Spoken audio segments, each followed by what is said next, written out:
how did my journey go? How did it start? How did I go from pastor to an information security engineer? I'm going to summarize it, and then I can dig in a little bit further. But I would just say two things. I prayed, and then I did everything that Evolve Security Academy told me to do. That's awesome. So obviously the first one doesn't need a whole lot of explanation.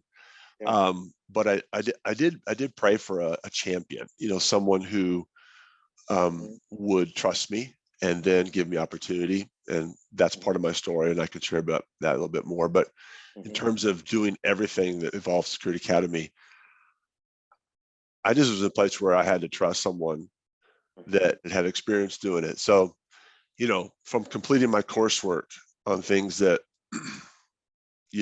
seemed small and insignificant, I just did it. Just did the coursework, took the exam, got the Security Plus, certification, joined Martin's job support group, got my LinkedIn profile updated, followed their, recommendations, started attending online events. This is during COVID, right? So most of the networking is online.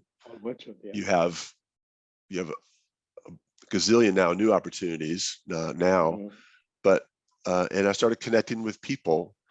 My practice was to go to online events and then try to make a personal request to the panelists and ask to connect with them on LinkedIn and just tell them, hey, I appreciate what you shared.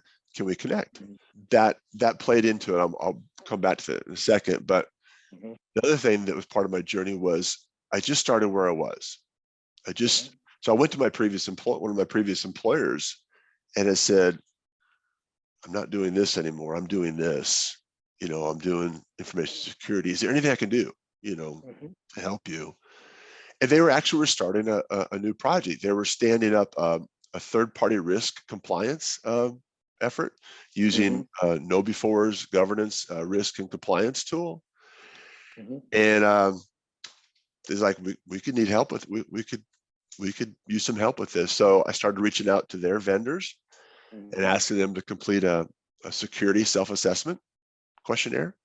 Then I would take that information and put it in their tool, and that was used to update their risk profile, the risk registry.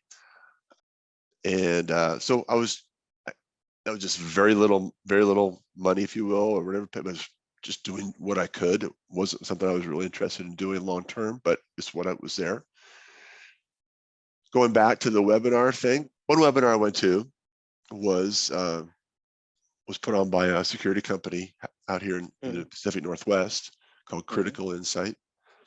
And one of the panelists was the information security manager, or CISO, at Seattle Public School. And she was great, and she had a lot of great things to say. And I reached out to her on LinkedIn and asked to connect. And within a day, she responded and said, I see you're new to cybersecurity from your profile. Would you mind doing a peer review on a tool that I developed using NIST, one of the NIST publications that other public schools can use to, do a self-assessment on their security stance. I was like, you want me to review? But that's just kind of gal she was, and she just wanted input. And so, having been through some of the NIST, we covered some of the NIST stuff in boot camp, and I was like, I remember that.